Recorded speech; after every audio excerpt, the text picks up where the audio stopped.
Good morning. Thank you for joining me for another 5 good minutes with the Word. I'm Barry Bryson, and we're continuing our study of Matthew's Gospel. We're in Matthew chapter 5. We're in the Sermon on the Mount, and we're going to introduce today this long section, Matthew chapter 5, verses 21 through 48, where Jesus teaches us how to read the Bible. And that's exactly what he's doing. He's teaching them how to read the law, and therefore he's teaching us how to read the Word of God as well.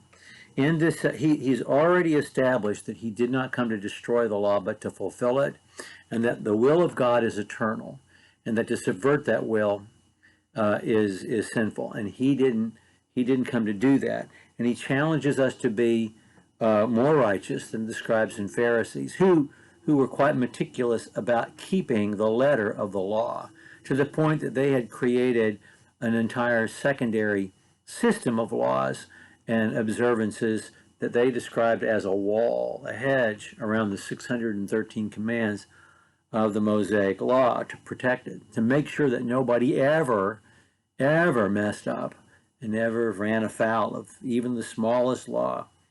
Jesus says that's not the way to look at things. You have to be better than that. And so he's going to mention 4 different laws that they were observing. 2 of them from the 10 Commandments, 3 really. I said 4, there are 5. 3 of them from the 10 Commandments, and 2 of them that are there in the old law, in the books of law. And that begins in chapter 5, verse 21. He starts out with the command, you shall not commit murder. And then in verse 27, you shall not commit adultery. And then in verse 33, you shall not make false vows. And, thou shalt not bear false witness. And then the lex talionis, an eye for an eye and a tooth for a tooth, which is found in Exodus 21, Leviticus 24, and Deuteronomy chapter 19. And then the second of the great commands, you shall love your neighbor as yourself, Leviticus 19:18. They had added the phrase, and hate your enemy. And so we're going to take some time to look at the last 2. But we just did a series on the 10 Commandments in which we looked at the other 3 passages at length. So what I want to do today is to talk generally about this section and then talk about each one and show what Jesus is teaching us to do. The written law of God is the tool God uses to express his will. God has a will. He communicates that will to us in words. Hebrews chapter 1, verses 1 and 2 tell us that word was given directly to the patriarchs, verbally, spoken word. And then through the prophets, beginning with Moses, we have the written word. And then in these last days, we have the Word, capital W, which is God, which is the Son of God. The Word is God himself. God is the Word. And so those, in the 3 different periods of communication, the patriarchal times, the Mosaic times, and now the kingdom has come in Jesus Christ, the mode of communication by word is different. Verbal communication, written communication, and then person communication in Jesus. But of course, Jesus is delivered to us in the Word as well. But the Word exists to give us Jesus, to show us Jesus. So Jesus is saying, when you read the Word of God, the question to ask is, what is the will of God? Not what is the least that I can do, or what are the loopholes I can find? Or how can I apply this in creative ways to give myself an advantage? That's not the way to look at the Word of God at all.